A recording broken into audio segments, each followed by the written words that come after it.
Beep, beep, beep, beep, beep, beep, beep. Welcome, welcome, beep, beep, beep, beep, welcome, EDI Jester, the court thereof, and you are here today with me to listen to me gabble on about the NSPCC. Oh, the NSPCC. God almighty. Some fetishist playing with himself in the toilet when there's a picture going round. I remember from a while back. I don't remember, some bloke dressed in weird things. They're a bit of a conundrum, the NSPCC, aren't they? We're not quite sure what they're up to. So buy me a coffee if you can, please. Help out, end of the month and all that. If not, you can join my Substack. £5 a month. There you go. Join the Substack. Help me out. Or become a warrior teacher. That's it. Let's get straight into this. Now, this comes from James Esses, who is discussing in this particular instance a conversation that he's had with the NSPCC whistleblower. It's got safeguarding concerns within the charity continue to escalate. So this is what James has to say. Concerns to continue to grow regarding the safeguarding of children and the promotion of gender ideology within children's charity NSPCC and its subsidiary Childline. I recently brought to light the fact that Childline message boards, which have more than 15,000 entries under the topic of gender, have advised girls as young as 14 to bind their breasts, take hormone blockers without their parents' knowledge, and claim that there is a genocide taking place against trans people. According to Childline, all messages are moderated before they are published. The website's Ask Sam service, written by Childline staff, even told one young girl, concerned about infertility, if she were to medically transition, that she can always get a surrogate to carry the baby for her. I just despair. The Charity Commission has said that it's aware of concerns regarding Childline and currently deciding whether to investigate. However, evidence has now come to light demonstrating a culture of pushing gender ideology within the charity and shutting down those who have concerns. Have we not seen this 1,000 times before, people? Have we not? An NSPCC employee in their school service reached out to me. Not me, James, right? Following concerns with what has been taking place internally. Things have become so bad that they've taken the difficult decision to quit their job and leave the NSPCC for good. They have asked to remain anonymous for fear of hostility from within the organisation.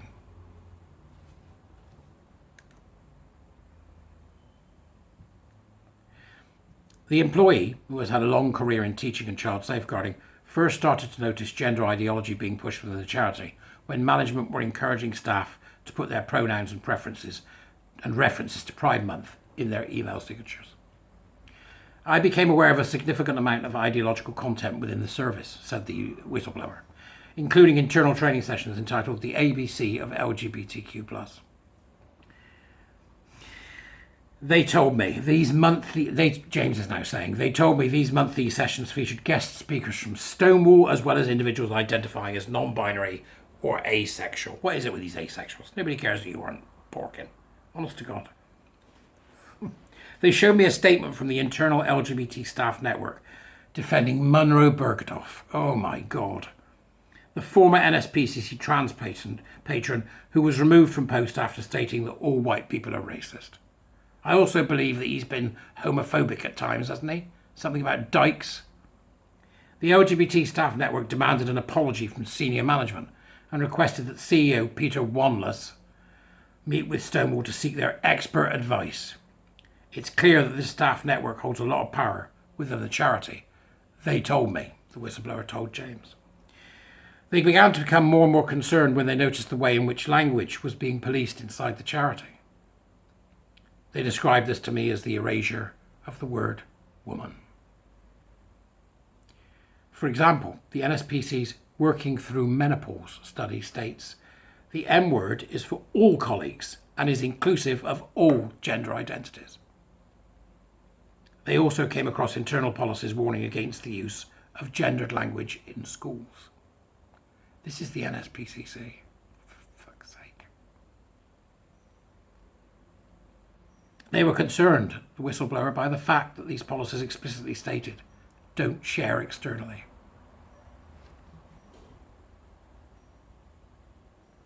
They get in, they infect, they destroy. They put their cult in the place. That's what they do. This is it. This is institutional capture writ large. So the policy had said, don't share it externally. To which the whistleblower says, if these are important diversity and inclusion initiatives, why are they afraid of them being shared outside of the organisation? It's a very good question. Why would they be afraid of sharing them outside the organisation? Why? Even at this stage, the whistleblower felt unable to challenge or push back against it in the office. I tried to laugh it off when I went home, but I felt panicked because we were taught that we must never get it wrong. The final straw came when they were asked to attend a mandatory internal training session run by an internal group. Pride in the NSPCC's colleagues and children. Brackets PINCC includes brackets. So they built their own little enclave inside the organisation. I'm telling you now, I've said it before, if you're an organisation with affinity groups, you need to stop.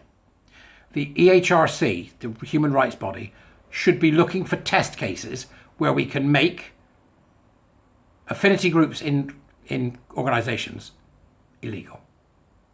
Not illegal, but a bad idea that will cost you lots of money. That's what we need to do, right? If you've got an affinity group in your organisation, you are by dint of, if you haven't got one for every other of the 9 protected characteristics, what you are doing is you are preferencing one group of individuals above another. To me, that's an open and shut case. I would like to hear from anybody who legally can tell me why it wouldn't be. Who's watching this? Is there any lawyer in their right mind that would watch me? Right, okay. The materials for the session that they were talked about use ideologically based language throughout, including the terms cisgender, agender, multigender, and sex assigned at birth. It's like the NSPCC have learnt nothing. One of the PowerPoint slides features an LGBT timeline, which includes the date of the first vaginoplasty to be performed in the UK. Another features the image of a gender identity spectrum. Get this TQ plus nuttery off of us. Another slide features a range of pronouns, including Z and her, which participants were told originated in the 1700s. For the love of God. For the love of God. It advises attendees that getting pronouns wrong may threaten someone's mental health. Whoever runs it, Wanless, right? Yeah. What's he doing? Get these out. Get them out. The NSPCC employee recalls feeling particularly concerned when one of the trainers claimed that parents should not be told by schools about their child's transition. Then the conversation moved on to the toilets. They recall that one of the trainers told the group the media are obsessed with toilets for trans people, before remarking, it's bollocks, it's frickin' ridiculous. The trainer went on to tell attendees that there are no statistics to show there is any risk to women.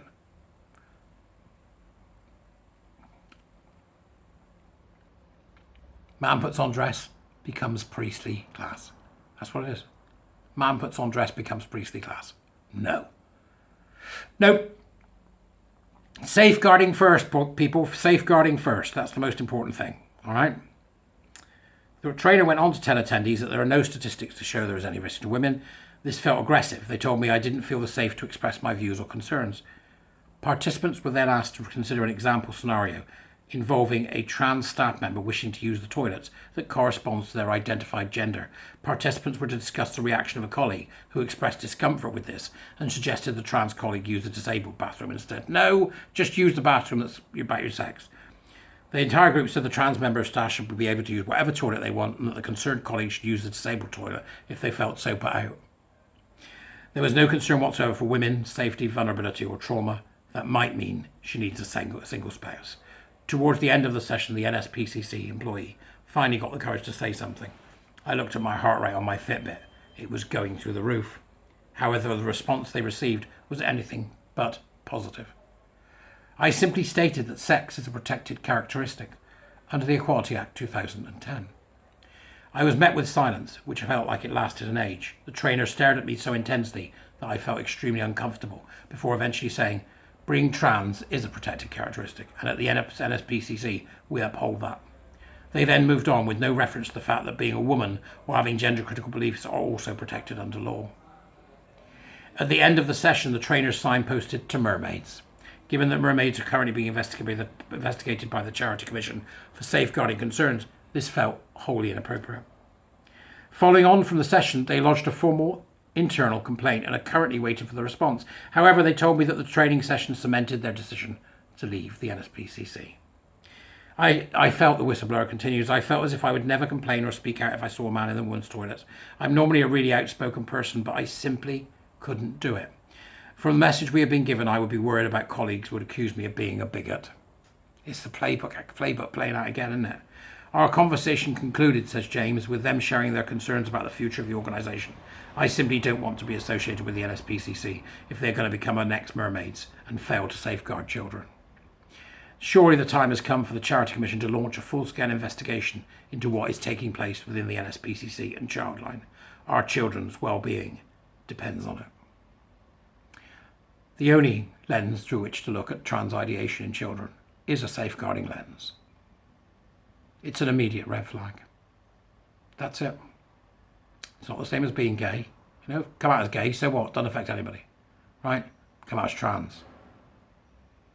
You've got a nasty little dragon waiting at the end of that road who thinks you're worth $1.5 million a year. A lifetime, sorry. Trans is the red flag. Transition in children in any form, recognition of a gender identity, is iatrogenic. Children deserve the truth, and they should be told it. Gender identity is a lie from the beginning to the end. Thank you, James, for this great piece. The links are in the doobries. Please do go and support him. And I'll see you soon. Thank you very much for listening.